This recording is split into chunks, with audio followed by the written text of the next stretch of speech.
Vamos a ir a Cantares, Cantares 7, versículo 10. ¿Estamos allí? Después de Proverbios, tenemos el libro de Cantares.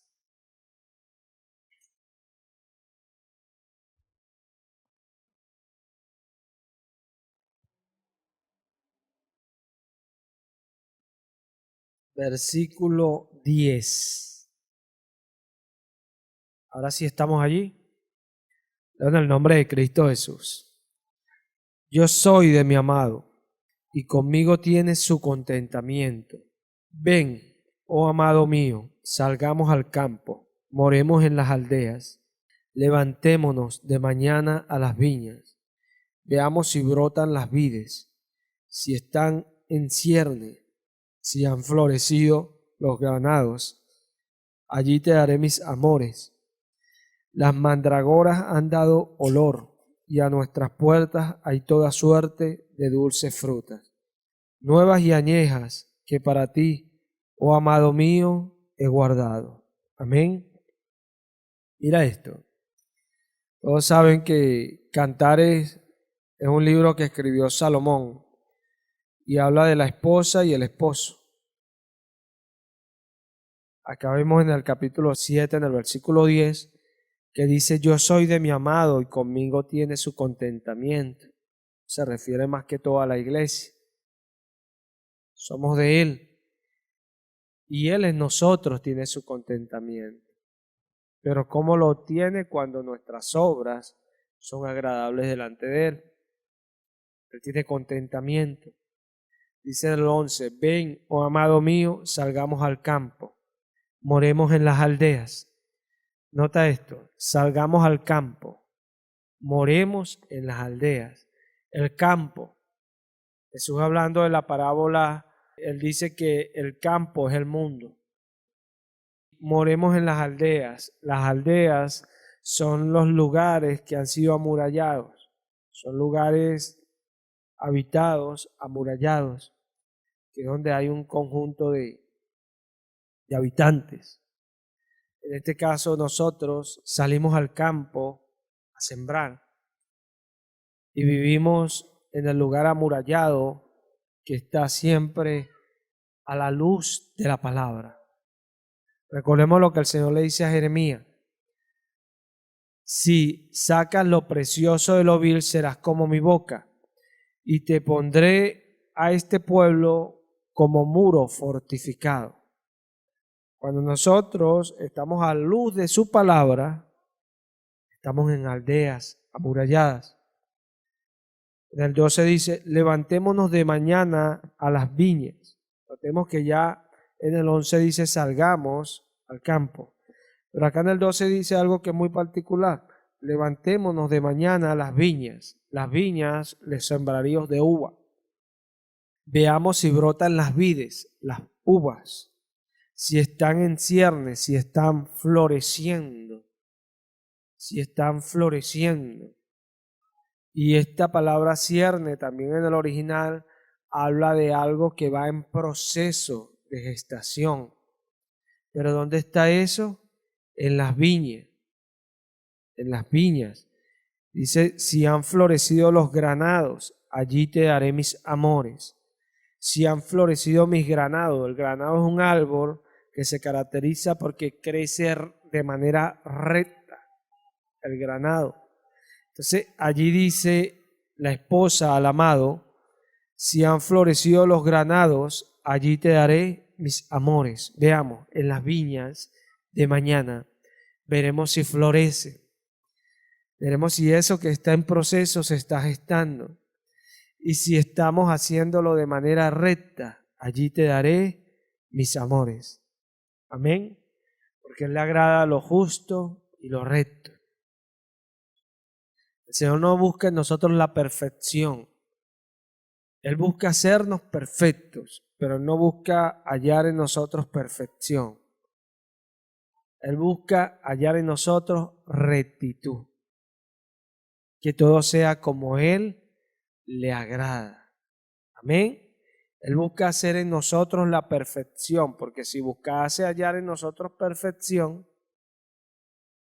ahí dice en el 13, las mandragoras han dado olor y a nuestras puertas hay toda suerte de dulces frutas, nuevas y añejas que para ti, oh amado mío, he guardado. Nota como en el versículo 13 deja ver todo lo que produce esa luz y esa vida delante del amado, que comienza en que Él tiene su contentamiento en nosotros, porque nosotros salimos a llevar su mensaje al campo. Después venimos de ese campo y nos quedamos en la aldea, en el lugar fortificado por su palabra. Salimos de mañana a la viña, que es donde está el cuerpo de Cristo. Vemos los que están floreciendo y los ayudamos hasta lograr la rectitud para que Él se agrade de ese fruto. Y después que todo eso sucede, estamos listos, preparados con olor fragante para Él, con todo aquello que Él espera recibir de nosotros para presentárselo a Él. Esa es la iglesia. Con el transcurrir del tiempo, desde que Dios habló a ese hombre llamado Enoc en adelante, hay muchos hombres que le han agradado al Señor. Muchos hombres que han vivido vidas agradables delante de Dios. ¿Y por qué agradables? Porque han amado más a Dios que al mundo. Han perdido al mundo con tal de agradarlo a Él. Por eso le han sido agradables. Dice Santiago, hablando de Elías, que Elías era un hombre sujeto a pasiones, pero oró fervientemente a Dios y dejó de llover. Y volvió a orar y llovió. Fue un hombre que lo hizo sujeto a pasiones. ¿Qué es esto? Era un hombre imperfecto. Pero porque este hombre imperfecto producía que el Dios de los cielos se moviera según lo que él pedía. Porque Elías prefería estar con el Señor que en cualquier otro lugar. Vemos a este hombre Moisés. Este hombre Moisés hizo un milagro tan impresionante que ya Dios le había dicho a él que haría cosa maravillosa y grande con él, que era tan tremendo lo que iba a hacer él con él que no lo iba a hacer con otro. Moisés abrió el mar rojo con su vara, tremendo, y destruyó a toda una nación en el mar el Señor por medio de Moisés. ¿Pero por qué lo hizo? Porque era un hombre que prefería estar con el Señor que en el mundo.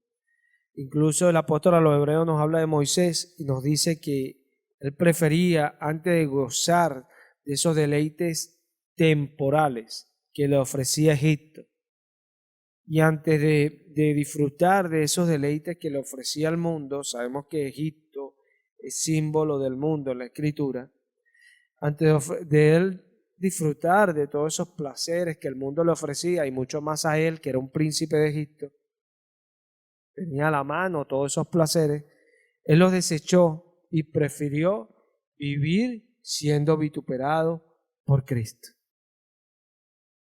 Cuando la palabra nos enseña esto, lo que nos está hablando es que todos esos hombres de la antigüedad, ellos pasaron por lo que pasaron porque sabían que el camino que ellos transitaban era el camino a la venida del Mesías al mundo. Ese Cristo que venía a salvar al mundo. Por eso dice que ellos lo saludaban desde lejos, sin obtener lo prometido. Lo prometido para ellos era Cristo. Igual para nosotros. Hubieron hombres que lo vieron cuando Él vino, pero hoy para nosotros Él es una promesa que vendrá de los cielos a buscarnos como su iglesia. ¿Y por qué viene Él a buscarnos a nosotros? Porque nosotros lo valoramos, porque nosotros preferimos estar con Él a pesar de lo que sea. Cuando yo veo a un hombre como Elías, yo veo que Elías, al estar al borde de la muerte, él podía volverse atrás y decir, bueno, no tengo que ser tan religioso, no tengo que arriesgarme tanto por el Señor, total, Él me va a perdonar. Él podía decir esas cosas, pero Elías amaba al Señor. Y Elías decía, yo estoy por el Señor, y solo yo he quedado, Señor, y procuran matarme. Tremendo ese profeta. El Señor utiliza como figura el nombre de Elías para hablar de Juan el Bautista que vendría. porque era un profeta que venía con la misma capacidad en un lugar desierto. Desierto habla donde las personas no creen. A veces vemos los tiempos antiguos y decimos, oye, estos hombres, el Señor los usó y gloria a Dios, el Señor los usó. Pero nosotros hemos nacido en tiempos precarios, que la palabra dice que eran tiempos peligrosos los que venían, tiempos influenciados por los demonios, una manera impresionante cómo los demonios influencian hoy los aires y la iglesia tiene que orar para que Dios quiebre esas cosas, porque los demonios tienen zonas, regiones, son potentados en muchos lugares. ¿Por qué? Porque la iglesia no está haciendo su trabajo. La iglesia no está predicando, no está orando. Entonces los demonios se apoderan de las almas, subyugan las almas. Y no hay una iglesia que pueda ser muro fortificado delante de las almas, que pueda ir en las mañanas a la viña a ver cuál está floreciendo, cuál va en proceso de gestación, cuál le están arrancando así ya proyectándose esas flores. Hay una iglesia que necesita hacer eso, porque esa es la iglesia que el amado tiene contentamiento en ella. Una iglesia que lo busca a Él primero que a todo. Y esa es la iglesia de Cristo. Una iglesia que está dispuesta a padecer por las almas. Y padecer por las almas no es andar por allí como como una persona ahí llorando o aparentar un hablar bajito, todo eso no, son acciones reales. Porque Elías, si usted me pregunta a mí, ¿cómo me imagino yo a Elías? Yo le diría que Elías era un hombre rudo, que era un hombre que hablaba fuerte, que era un hombre que cuando hablaba gritaba, que era un hombre que cuando le iba a decir acá, lo regañaba prácticamente, porque eso era Elías. Era un hombre de carácter, pero lo que lo diferenciaba era que su vida era para Dios. Amén. Hay un error que muchos, por no escuchar lo que Jesús nos enseñó, corren y agarran en este tiempo. Jesús les dijo a sus discípulos que los falsos profetas venían vestidos de ovejas. ¿Qué es esto? Venir vestido de oveja, aparentar un carácter, una flexibilidad, una apariencia dócil, pero por dentro eran unos lobos rapaces. Preferimos siempre buscar aquello que parece y no buscar aquello que es real.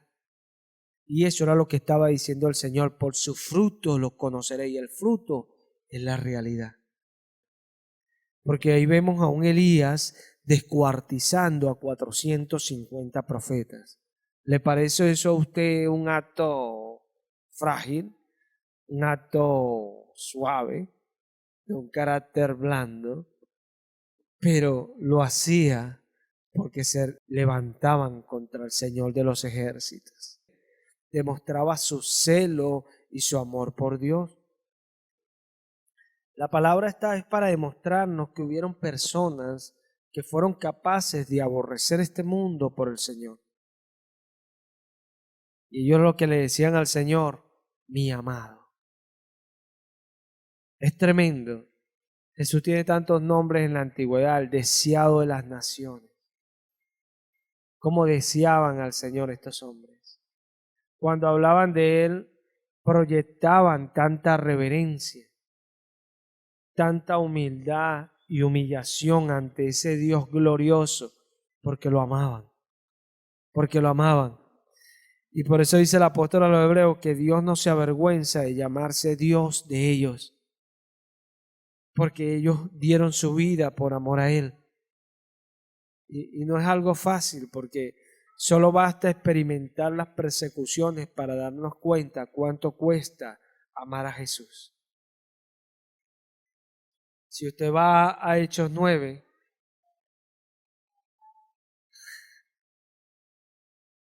en Hechos 9,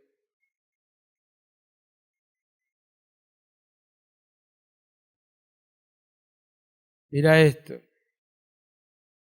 en el versículo 13, en el nombre de Cristo Jesús, entonces Ananías respondió, Señor, he oído de muchos acerca de este hombre, cuántos males ha hecho a tus santos en Jerusalén. y aún aquí tiene autoridad de los principales sacerdotes para prender a todos los que invocan tu nombre. El Señor le dijo, ve, porque instrumento escogido me es este, para llevar mi nombre en presencia de los gentiles y de reyes y de los hijos de Israel, porque yo le mostraré cuánto le es necesario padecer por mi nombre. Amén. Sabemos que la palabra allí nos está hablando del apóstol Pablo. Ahí nombrado Saulo, que es el nombre, es el mismo nombre, pero desde el hebreo, no del griego. Saulo, Saúl, nombre hebreo. Y ahí nosotros vemos que el Señor está diciendo que Pablo le da un instrumento escogido para llevar su nombre. Y que él le iba a mostrar a Pablo cuánto le era necesario padecer por su nombre, por amor a su nombre. Amén, por su nombre. Porque cuando nosotros padecemos por su nombre es porque queremos servirlo. Cuando nosotros caminamos en la vida y hacemos cualquier cosa y no es fácil hacerlo, lo hacemos.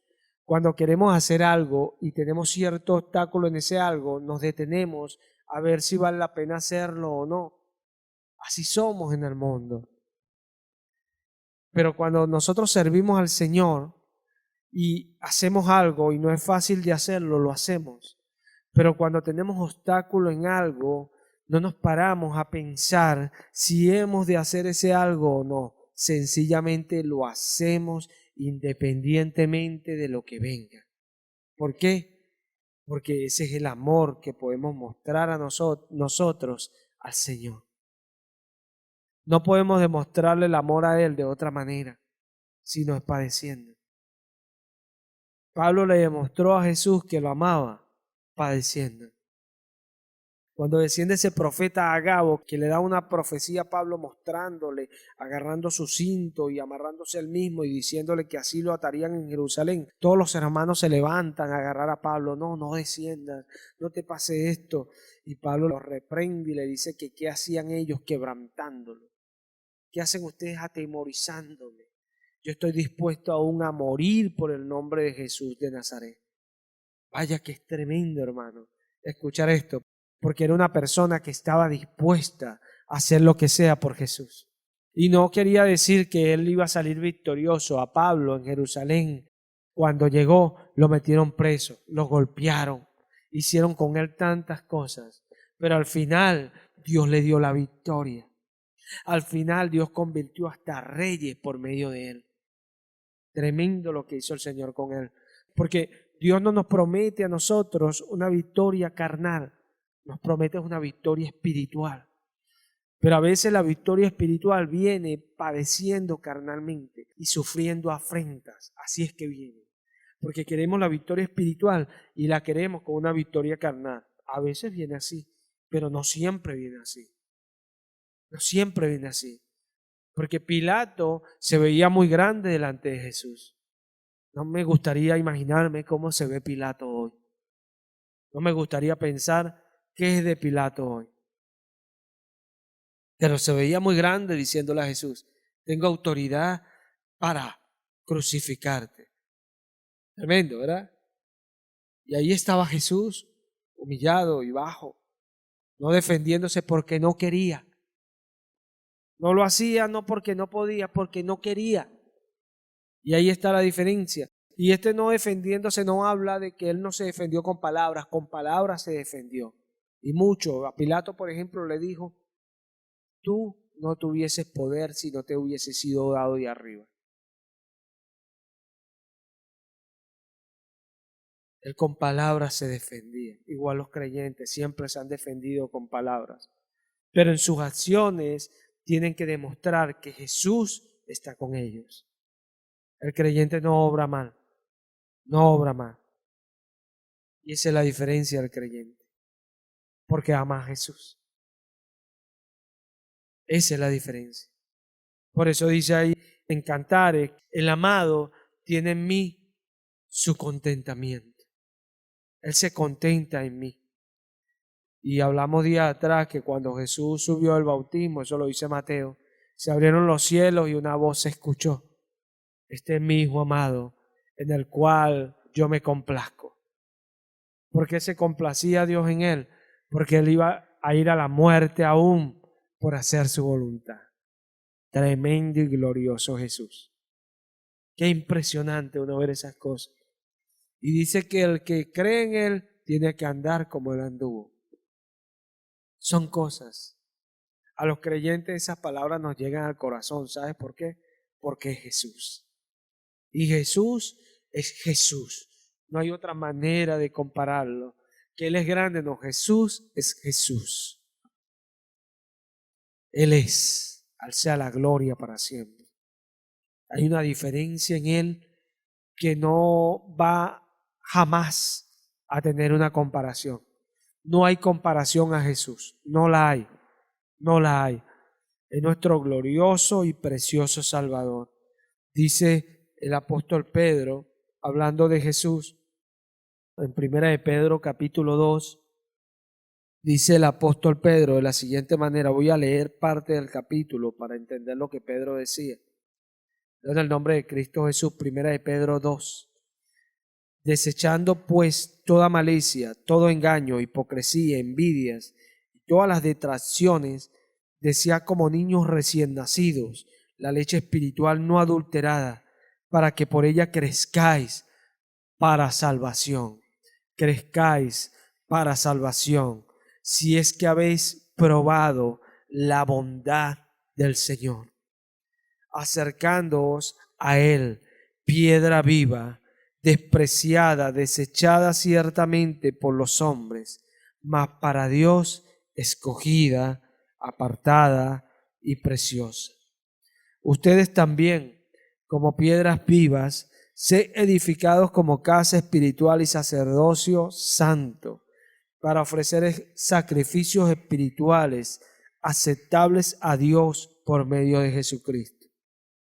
Por lo cual también contiene la Escritura: he aquí pongo en Sión la principal piedra del ángulo, escogida, preciosa, y el que creyere en él no será avergonzado. Para ustedes, pues, los que creéis, él es precioso. Pero para los que no creen, la piedra que los edificadores desecharon ha venido a ser cabeza del ángulo, y piedra de tropiezo y roca que hace caer, porque tropiezan en la palabra siendo desobedientes, a lo cual fueron también destinados. Mas ustedes sois linaje escogido, real sacerdocio, nación santa, pueblo adquirido por Dios, para que anunciéis las virtudes de aquel que os llamó de las tinieblas a su luz admirable. Ustedes que en otro tiempo no erais pueblo, pero que ahora sois pueblos de Dios, que en otro tiempo no habíais alcanzado misericordia, pero ahora habéis alcanzado misericordia. Es tremendo lo que habla el apóstol Pedro, disculpe. Porque el apóstol Pedro nos dice que desechemos todo lo que nos estorba para que podamos recibir a esa roca, ese fundamento que es Cristo. Porque desde ahí partiremos a crecer para salvación. Este es el problema, y este es el grave problema hoy día en la iglesia. Por eso dice Salomón, poniéndose como la esposa, descenderé a las viñas a ver cómo van las flores, cómo van retoñando, las que van en proceso. Porque este es el problema en las iglesias, grande, grave y profundo. Un problema que se le ha enseñado a las personas que por el simple hecho de decir yo creo ya van al cielo, y no entienden que debemos de crecer para salvación. Porque Jesús dice que todas las almas le pertenecen. Todas las almas son de Él. Y el alma que pecar, esa alma morirá.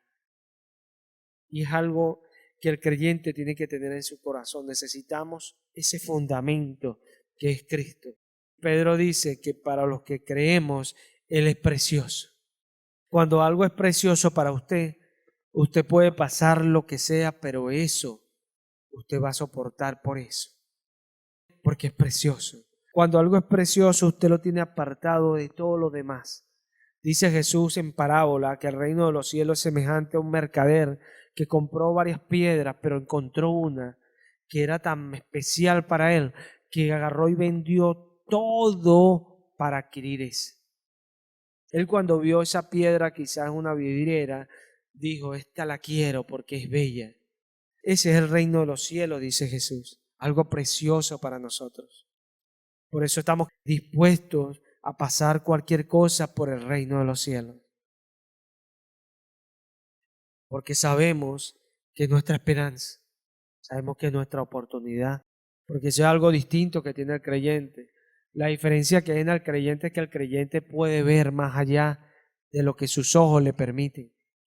Esa es la diferencia del creyente, porque el creyente teme a un infierno, porque él puede ver más allá de lo que la vista permite, por fe.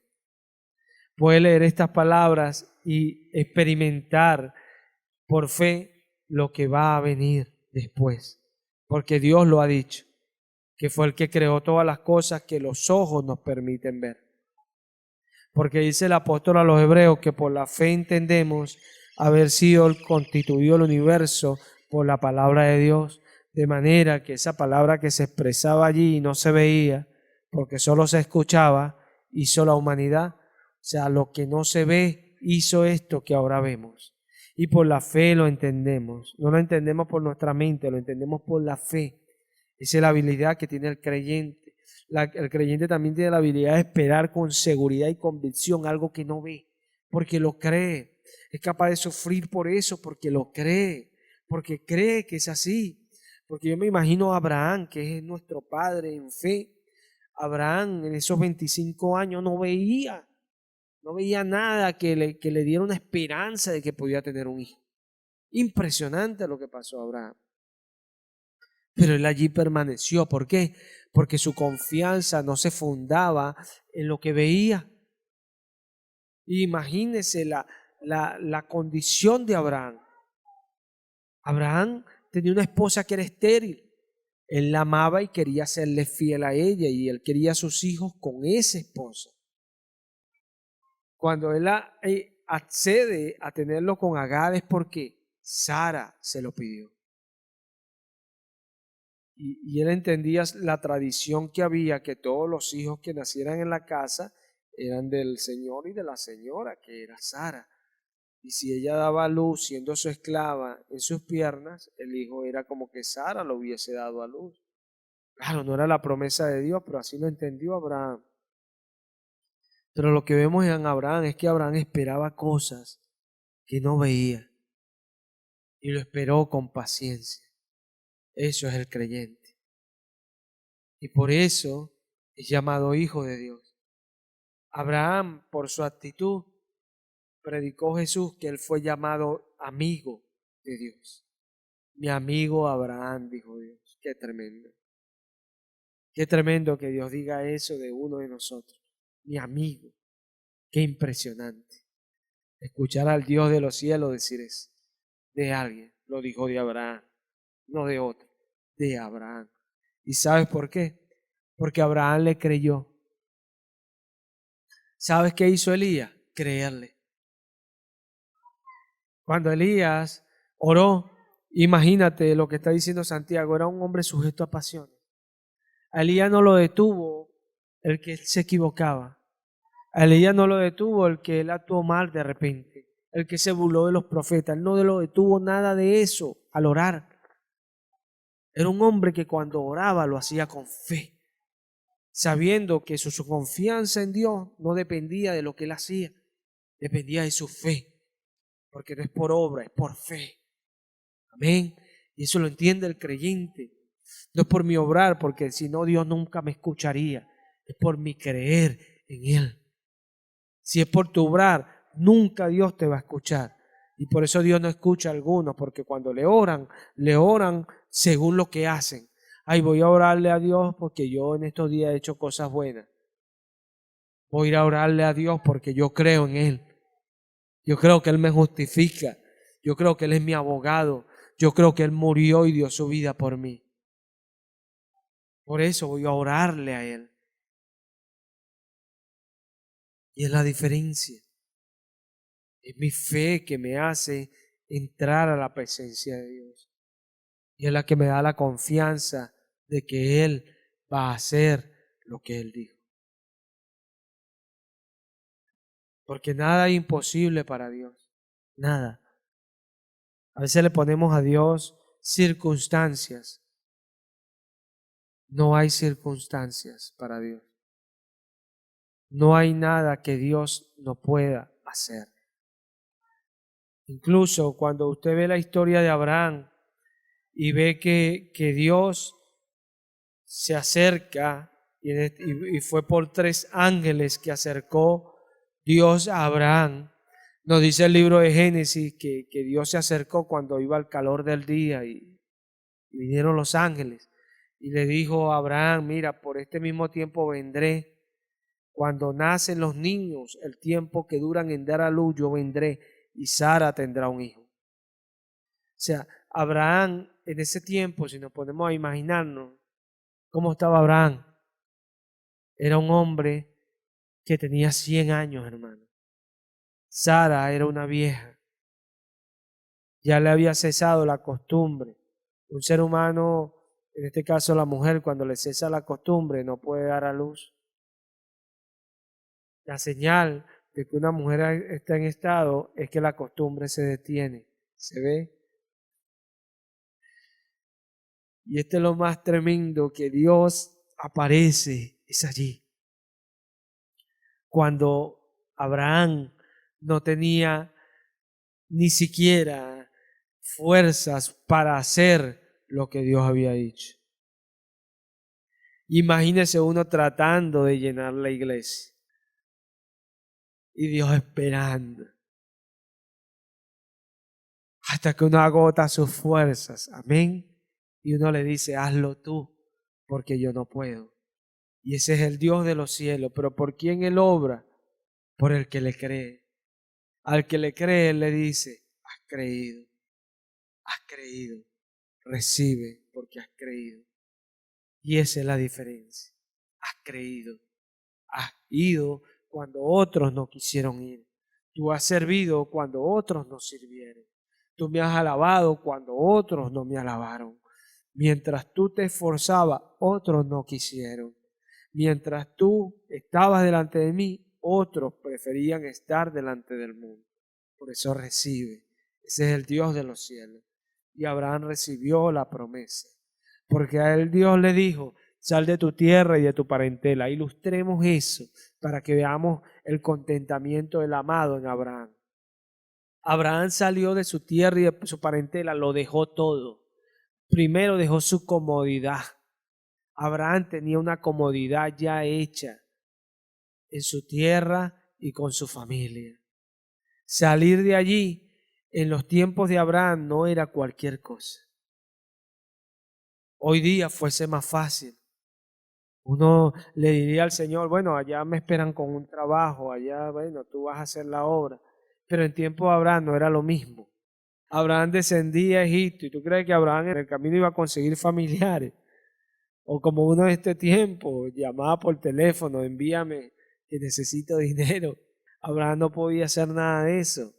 Abraham estaba, mira, según el mundo, pero su confianza no era el mundo, era el Dios de los cielos. Porque Él fue el que le dijo, sal. Y qué tremendo, porque debemos de ponernos en Abraham. A Abraham se le pusieron las cosas apretadas, sí. Desde que usted ve que él sale, dice que hubo una gran hambre en Egipto. Hubo una gran hambre desde que Abraham salió, corrijo, y él fue a Egipto. Descendió al mundo, porque hubo una gran hambre. O sea, cuando Abraham salió, ¿qué hizo Dios? Envió un gran hambre para probar su fe. Para probar su fe. Porque Dios con Abraham lo que hizo fue probarlo, hermano. Eso lo entiende el creyente. Porque cuando el ángel le dice a Abraham, hey, detén tu mano, no sacrifiques al niño. Ya sé que temes a Dios. Así le dijo el ángel. ¿Sabes por qué el ángel le dijo así? Porque ya él había pasado la prueba. Porque Dios no iba a permitir que él sacrificara Dios da la vida. Pero vemos cómo Abraham puso aún a su hijo en manos del Señor.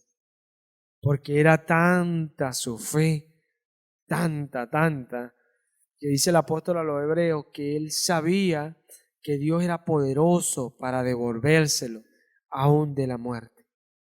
Y porque Abraham tenía tanta confianza, porque en el momento que él menos esperaba, Dios lo hizo. No dependió de él, Dios lo hizo. Y Dios le demostró que era fiel, porque eso es algo que sabe el creyente. Nosotros sabemos que Dios es fiel no porque tenemos mucha fe. No confundamos una cosa con la otra. Sabemos que Dios es fiel por sus obras. Yo hasta el día de hoy sé que Él es fiel por todo lo que he vivido. Por eso es que sea lo que sea que Él me diga que haga, yo voy a hacer. ¿Por qué?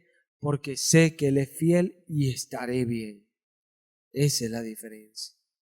Eso es lo que nos diferencia a los creyentes. Porque Él es fiel. El amado es fiel. ¿Y cuál es nuestra función? Mantenerlo contento. Que sean agradables nuestras obras delante de Él. Él no recibe obras ilusorias. Él no recibe obras de apariencia. Él recibe obras que vienen del corazón. Por eso le dijo a Samuel, Samuel, no mires lo que está delante de ti, Samuel. No cometas ese error. Yo no miro según lo que se ve. Yo miro el corazón. Tremendo nuestro Dios. Por eso desechó todo lo que había allí, porque él veía el corazón. Por eso mientras Ananías veía a Saulo y podía expresar y podía acusar a Saulo de muchas cosas, créelo, y los creyentes lo sabemos, por todo lo que hizo Saulo. El primer mártir estuvo en manos de Saulo. Él fue el que conspiró contra él. Saulo, Pablo.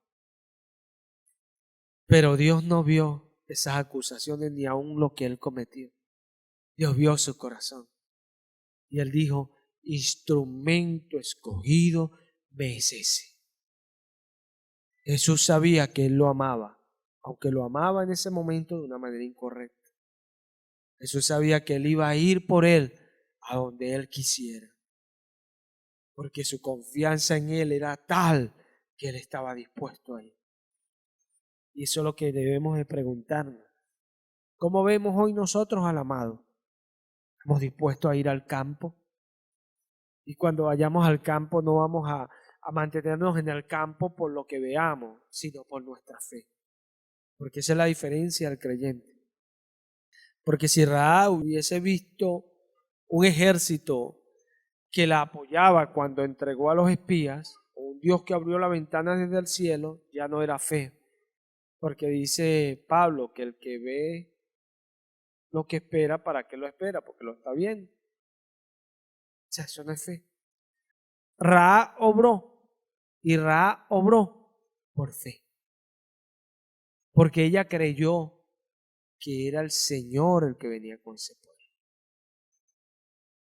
Ella creyó que era el Señor de los ejércitos, Dios que había abierto el mar, el Dios que había rendido a muchos pueblos delante de él por amor a su pueblo. Y Rahab creyó que ese Dios venía con ese pueblo. Y por eso Rahab escondió a los espías. Esa fue su fe. No vio nada extraordinario, solo creyó. Y eso fue la diferencia de Rahab. Cuando usted va a hacer las cosas y si usted no ve nada y por eso usted la deja de hacer, usted no tiene nada de distinto al que no conoce a Cristo. Olvídese de eso. Y fue lo que Jesús le dijo a Tomás, Tomás, ¿tú crees porque estás viendo ahora?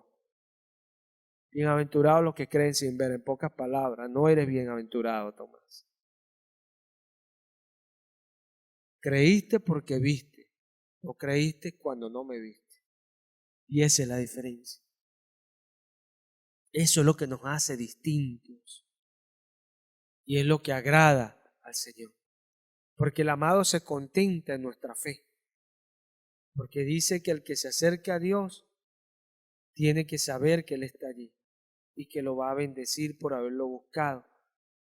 Y dice también el apóstol Efreo que sin esa confianza y esa fe es imposible agradarlo. Utiliza la palabra imposible. Que Jesús dice que para Dios no hay nada imposible. Si hay algo imposible para Él, que Él se agrade a un incrédulo, es imposible. Qué tremendo, ¿no? Dios no se agrada a un incrédulo tanto que los va a lanzar al infierno. Y eso es lo que dice la Biblia, es lo que yo predico. Porque cuando alguien se pone a buscar el pecado más pequeño para decir que puede salvarse del infierno, yo le diría, lee esto, los incrédulos van a ir al infierno. Eso es lo que dice Apocalipsis. Los incrédulos van a ser lanzados al lago de fuego. Los incrédulos, porque no creyeron en Él. Sencillo, no se complacieron en su justicia. Mientras ven esta naturaleza gloriosa, están buscando al mono, están buscando el gas que explota, los genes, los marcianos, los dinosaurios. Qué cosa tan absurda. Y hay un Dios glorioso esperando ser reconocido. Y que su pueblo le diga, gracias por la vida, por el pan de cada día, por la salud, por lo que puedo tener. Gracias porque estoy vivo. Porque Dios le puede quitar la vida a una persona en un instante. Y cuando no lo ha hecho y usted ha hecho cosas que lo merecen, lo único que usted puede voltearse al cielo y decirle, gracias Señor porque me tienes paciencia. Eres bueno a pesar de las cosas que yo cometo. Son cosas. Es nuestra fe la que se expresa delante de Él y le agrada. Nuestra fe le agrada a Dios. Dice que las cosas que más le agradan a Dios son las acciones de gracia. A veces somos tan mal agradecidos. De repente hay alguien que nos da el asiento en la camioneta y no le podemos decir gracias. Oye, gracias. Hay alguien que se nos cae algo y nos lo da y no le podemos decir, oye, gracias. ¿Por qué no lo hacemos? Porque ignoramos que cosas que agradan a Dios son esas. Dios le agrada a alguien agradecido. Le agrada. Le agrada. Son agradables los sacrificios de acción de gracia para Dios. Es tremendo. Son cosas que tenemos que aprender. Cuando vamos a comer, Señor, gracias porque tengo alimento en mi casa. Cuando hemos visto a esos niños que están allá en África, veamos a Siria ahorita. No tenemos que ir muy lejos. Váyase a las panaderías a comprar para que vea cómo esos niñitos andan pidiendo, ¿verdad? No hay que irse muy lejos. El hambre está a la puerta. Y si Dios nos permite comer algo, tenemos que ser agradecidos. Agradecidos y darle gracias. Y es lo que Dios espera de nosotros. Dios no espera de nosotros que seamos perfectos. Por el amor de Dios, nunca Dios ha buscado la perfección en el ser humano. Por eso dice que Él no estimó ser por naturaleza Dios, sino que se despojó. Y el apóstol a los hebreos nos lo aclara. Él participó de lo mismo que nosotros para libertarnos del diablo. Tenía cautiva a la humanidad para vencerlo en un cuerpo de carne. Dice el apóstol a los colosenses que Él lo expuso, lo avergonzó, triunfó sobre Él en la cruz del Calvario. Tremendo nuestro Señor Jesús, para liberarnos a nosotros, los que le creemos, porque Él murió por el mundo, pero sabemos que Él no va a librar al mundo, porque Dios se constituye en todo aquel en enemigo de todo aquel que ama al mundo, eso lo dice Santiago. Pero murió por el mundo, porque Él murió por todas las almas, para que se salven los que creen en Él.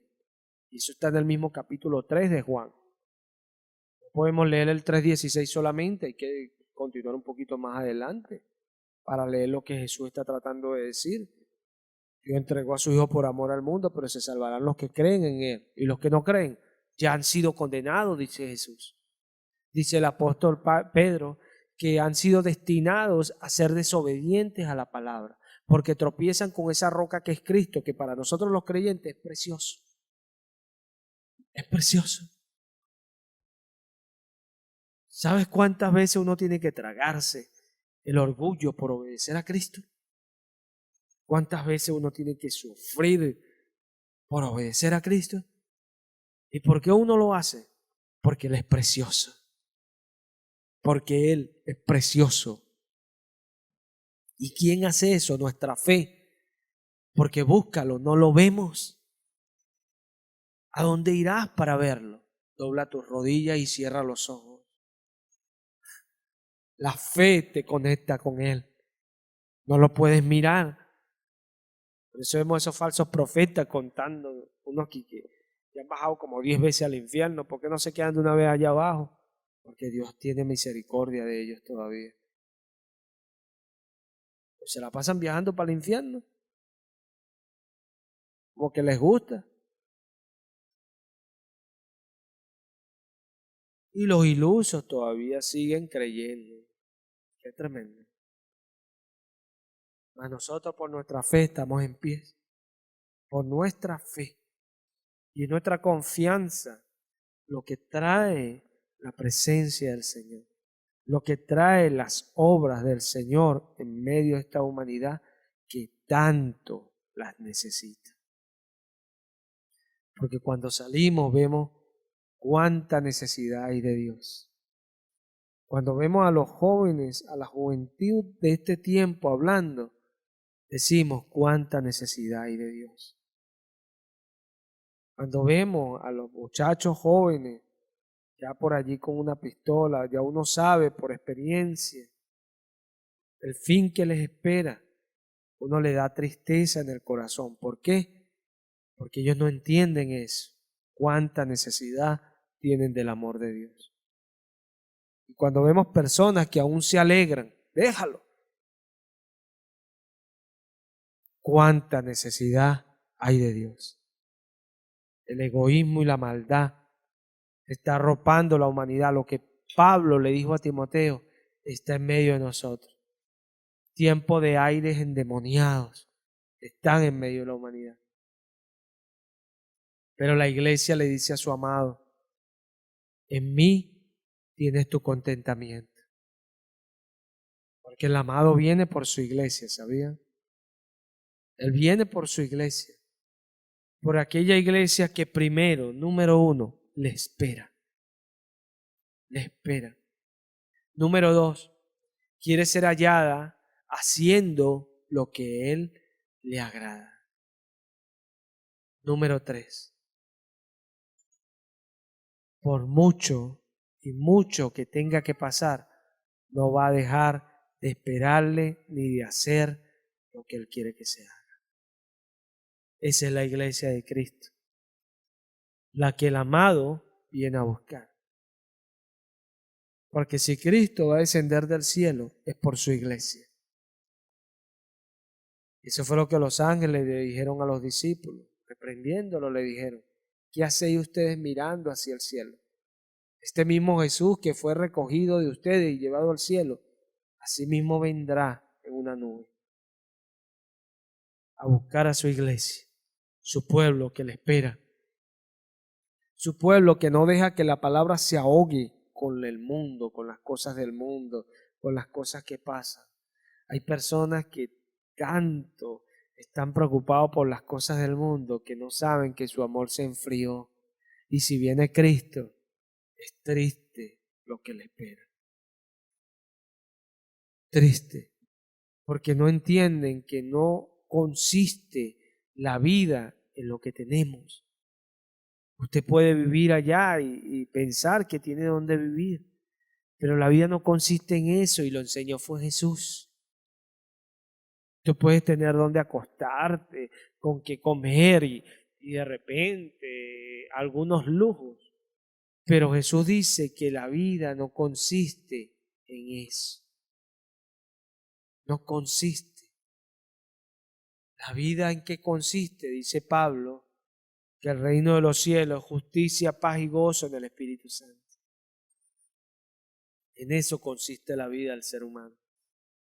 En alabar a su Creador, hacer justicia y conocerlo cada día, para así tener paz y gozo en su corazón.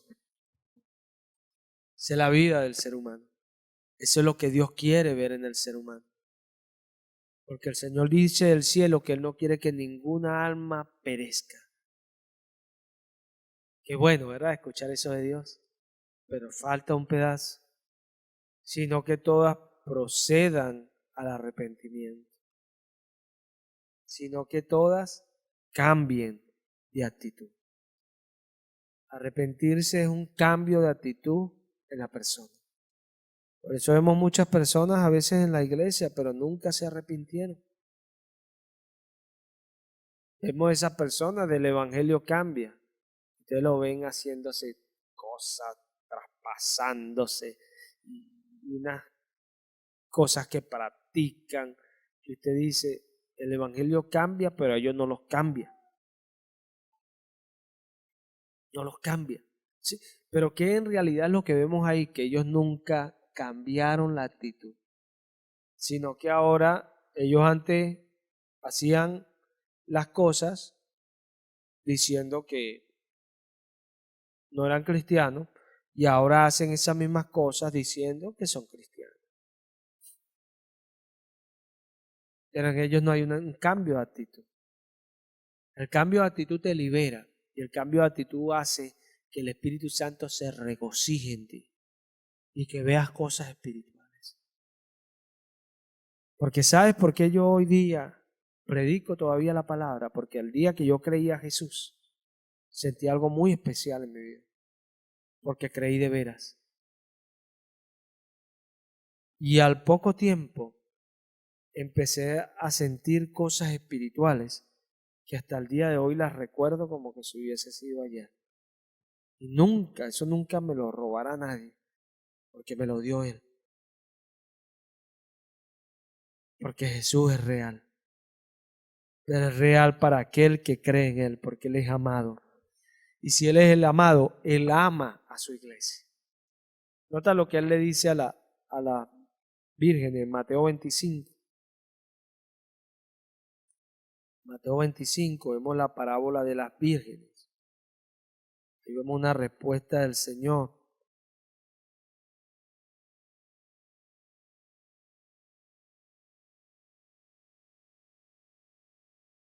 ¿Estamos allí? Vamos a leerla del versículo 11. Con el nombre de Cristo Jesús. Después vinieron también las otras vírgenes diciendo, Señor, Señor, ábrenos. Mas él respondiendo dijo, de cierto os digo que no os conozco. Velad pues, porque no sabéis el día ni la hora en que el Hijo del Hombre ha de venir. Y la respuesta que el Señor le da a las 5 vírgenes que no tenían aceite, o sea, llenura del Espíritu Santo, o sea, palabra, o sea, una vida de comunión. No las conozco. Acá esta palabra habla exactamente, porque es ginosco, de cómo Adán conoció a Eva. Mientras él la conocía, Eva lo conocía a él. ¿Se ve? Porque era una relación que hubo entre ellos dos. Y ginosco es eso, conocer algo mientras soy conocido. O sea, que el que yo conozca ese algo es que estoy siendo conocido. ¿Se ve? Eso es ginosco. Jesús permite que nosotros conozcamos las cosas de la fe porque Él nos conoce. ¿Se ve? Él nos conoce, Él nos influencia. Entonces nosotros le conocemos a Él. Es lo que está diciendo Él acá, que Él no tuvo amores con esas vírgenes. Ustedes y yo, nanay. No hubo una sincronía entre ustedes y yo. No hubo una unión, una comunión. Estuvieron acá, fueron llamadas vírgenes, pero no tenían lámparas llenas con aceite, que es lo que hace una virgen. Una virgen llena con aceite la lámpara. ¿Por qué? Porque la virgen sabe que es templo para la morada del Espíritu Santo. ¿Cómo puedo yo decir que soy cristiano si el Espíritu no me llena? Tiene que llenarme el Espíritu. Pero eso va a venir por fe. Y va a venir por una fe congruente a Él. Y Él es fiel, no falla. Yo lo puedo decir. Y creo que muchos otros lo pueden decir. Él es fiel. Él es fiel. Y vaya que cuando Él nos sella es un sello, porque jamás lo podemos olvidar. Porque esto es lo que tiene el creyente. El creyente es alguien que por su fe avanza, porque él vive por medio de la fe y para fe. Pero el creyente vive experiencias que son las que producen en él el temor y el temblor, porque saben que esa fe que ellos han tenido le ha traído realidad, y esa realidad produce un peso en ellos que les impide apartarse de esa fe que no pueden ver. Ese es el creyente. Y es tremendo, es tremendo. Cuando no hay temor en las personas es porque no han vivido, no han tenido experiencias con Jesús.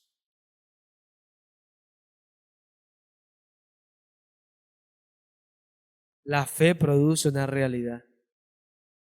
Si la fe no produce una realidad, no es fe.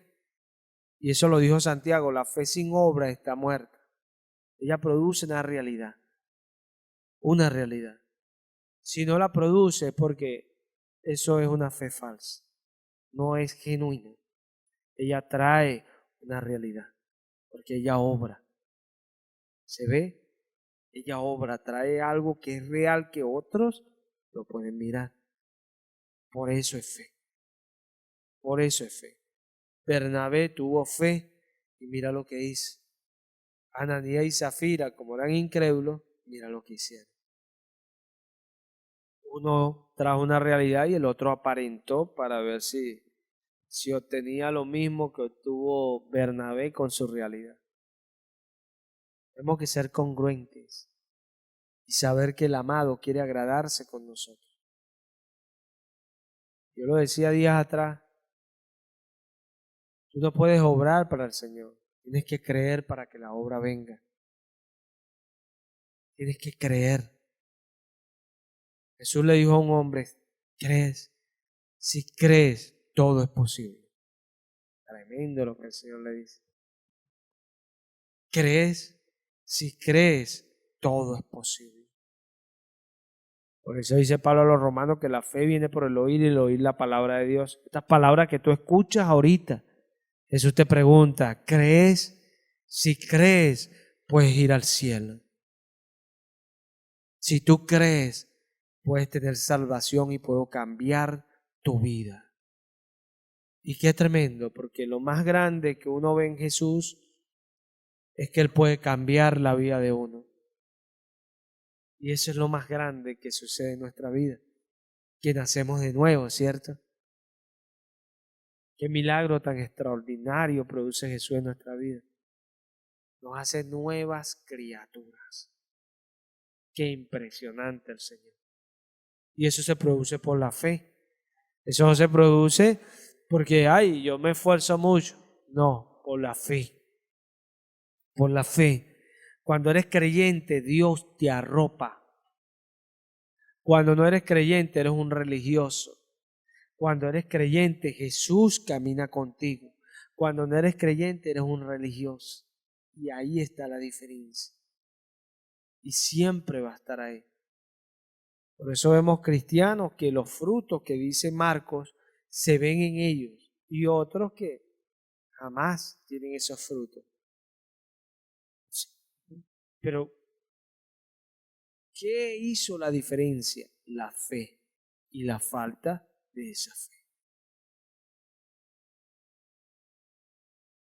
El amado se agrada con fe. Y cuando hay fe, el amado te va a influenciar. Porque si nosotros leemos ahí en Cantares, la amada es la que le dice al amado, salgamos a los campos. Pero la Escritura nos enseña de Jesús que el Espíritu Santo era el que lo llevaba a los campos a él. El Espíritu Santo era el que lo llevaba y lo llevó a comenzar su ministerio y empezó a Jesús a predicar. Era el Espíritu Santo. O sea que el amado es el que nos lleva a los campos, pero la amada le está diciendo salgamos a los campos, porque en ella hay el deseo de ir a los campos. Lo que expresa eso es fe. Fe. Como uno le dice al Señor, Señor, úsame. Señor, sé tú en mí, más no yo. Pablo decía a los filipenses, más vive Cristo en mí. Y lo que puedo vivir en esta naturaleza, en esta condición humana, lo hago teniendo fe en el Hijo de Dios. Tremendo lo que dice el apóstol Pablo. Es lo que nosotros tenemos que tener presente, porque a Él se le agrada. A Él se le agrada. Y porque somos agradables ante Él, es que Él hace las cosas. Con fe se agrada al Señor. No hay otra manera de agradarlo. Con fe, no con obrar, con fe. Y la fe trae el obrar. Qué distinto, ¿no? Qué distinto. O sea, que hay un paso no muy lejos de ser un creyente genuino a ser un religioso. Ahí mira, un paso, pasito, de ahí a allá. Pero hay una diferencia muy grande entre un creyente y un religioso. El religioso se apaga rápido y no puede permanecer. Pero el creyente es como la luz de la aurora, que va, mira, se va poniendo cada vez más hasta que el día es perfecto y usted ve ese sol ahí de las 12 del mediodía puesto. Tremendo. Así es el creyente. Firme. Ese es el creyente. Nosotros somos creyentes. Es así. Nosotros podemos producir ante Dios un fruto genuino. Nosotros somos como ese árbol, el granado, que es firme, que crece derecho. ¿Por qué? Porque constantemente estamos buscando que esa raíz nos influencie, que es Cristo. Constantemente. Y todas nuestras peticiones están delante de Él, delante del amado. Nuestras oraciones son delante de Él. Y lo que queremos es delante de Él. Porque hemos aprendido que nada podemos sin Él. Es distinto, hermano. Es distinto. Y a eso ha sido llamada la iglesia. Estamos viviendo en tiempos, como Jesús lo dijo, si Él no los acorta, ninguno sería salvo. Tiempos más difíciles que los que vivieron los apóstoles. Está viviendo hoy la iglesia, tiempos finales. Está viviendo la iglesia. Y se está viendo porque las señales son generales. Generales. La iglesia tiene que estar preparada porque en cualquier momento viene Cristo. Y viene por su iglesia. Y después que la iglesia sea recogida, viene el crujir y el rechinar de dientes. Eso es lo que viene. El Señor tenga misericordia, porque Él es un Dios de misericordia. Y que la iglesia pueda tener la habilidad para escuchar a su Dios y rescatar a más personas, como dice Judas. A uno, arrebatarlo. Vamos a ir a Judas. Judas 21. Ponen que Judas solamente tiene un capítulo. Conservados en el amor de Dios, esperando la misericordia de nuestro Señor Jesucristo para vida eterna. Algunos que dudan, convencerlos. A otros, salvad, arrebatándolos del fuego. Y de otros, tener misericordia con temor, aborreciendo aún la ropa contaminada por su carne.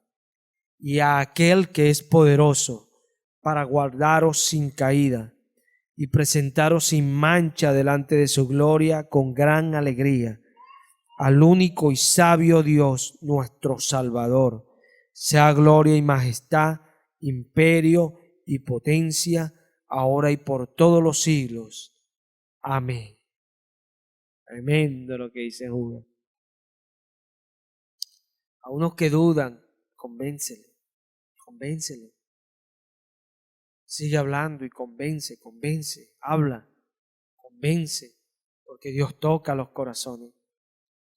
Cuando tenemos en nosotros un poquito de fe, Dios puede obrar.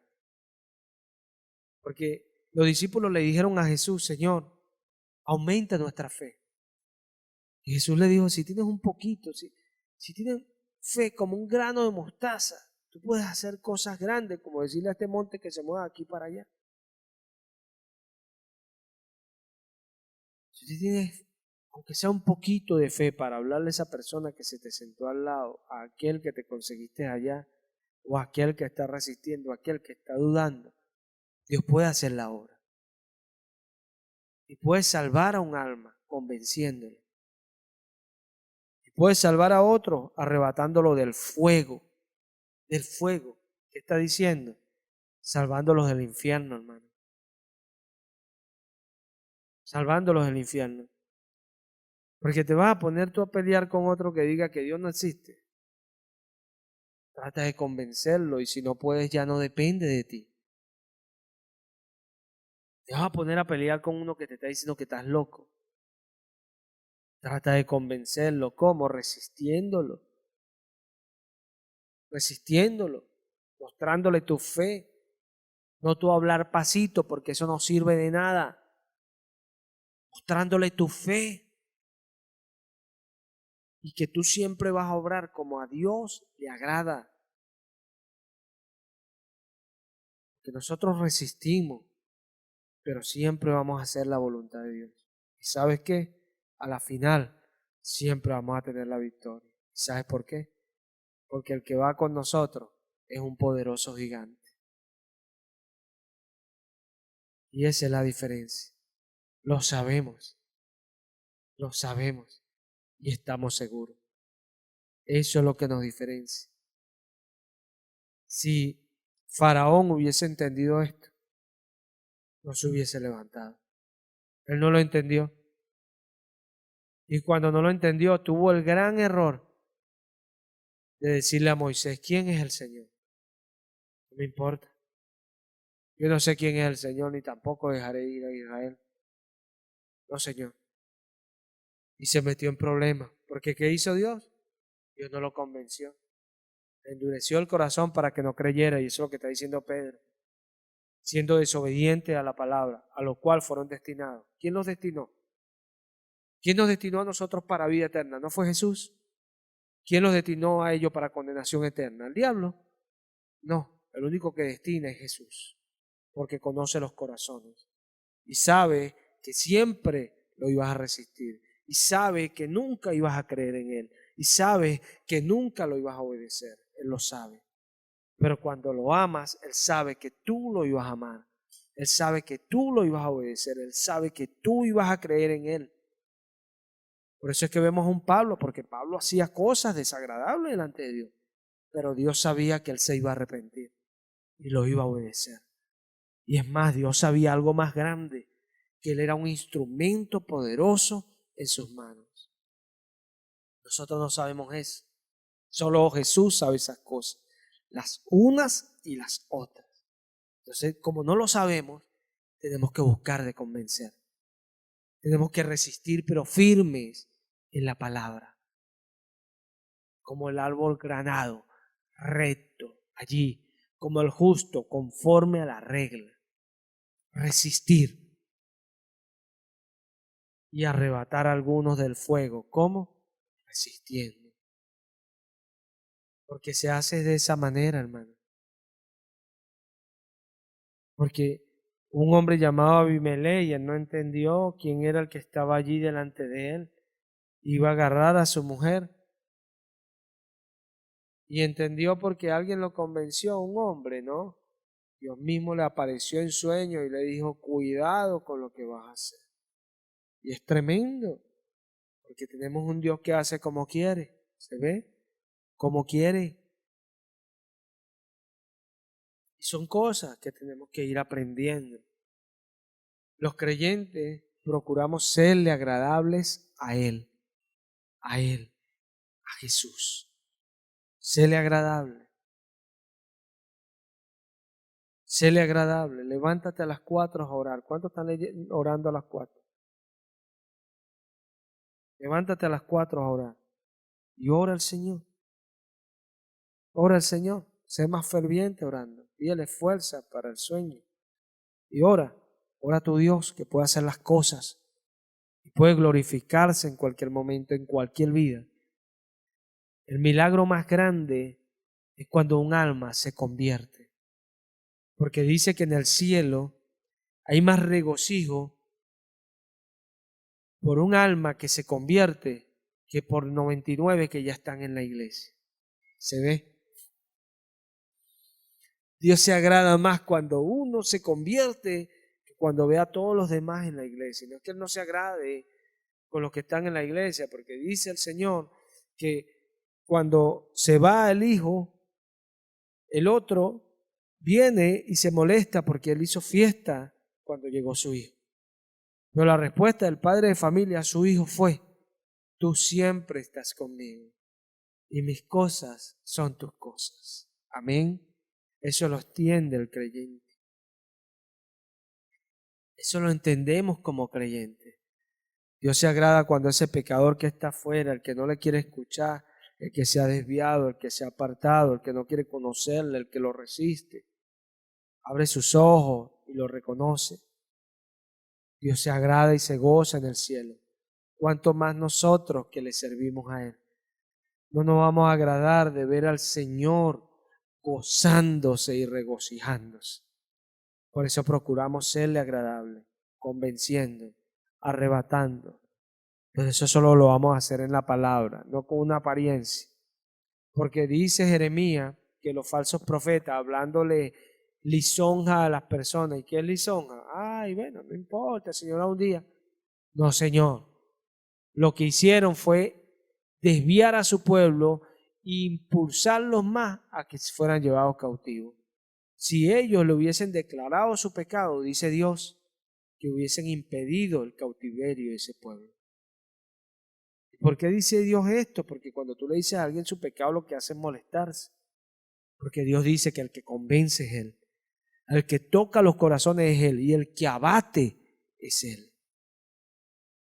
Y eso Nabucodonosor lo entendió completico. Nosotros debemos entender eso. Jonás salió y no hizo lo que Él le mandó y Dios lo enseñó. ¿Y cómo?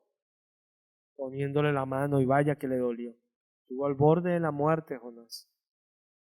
El Señor es bueno, muy bueno el Señor con nosotros. A Él hay que darle gloria porque esta es su obra, no nuestra. Es su obra. Por eso el que la hace es Él. Y no es de importancia que nosotros entendamos, metámonos eso en la cabeza.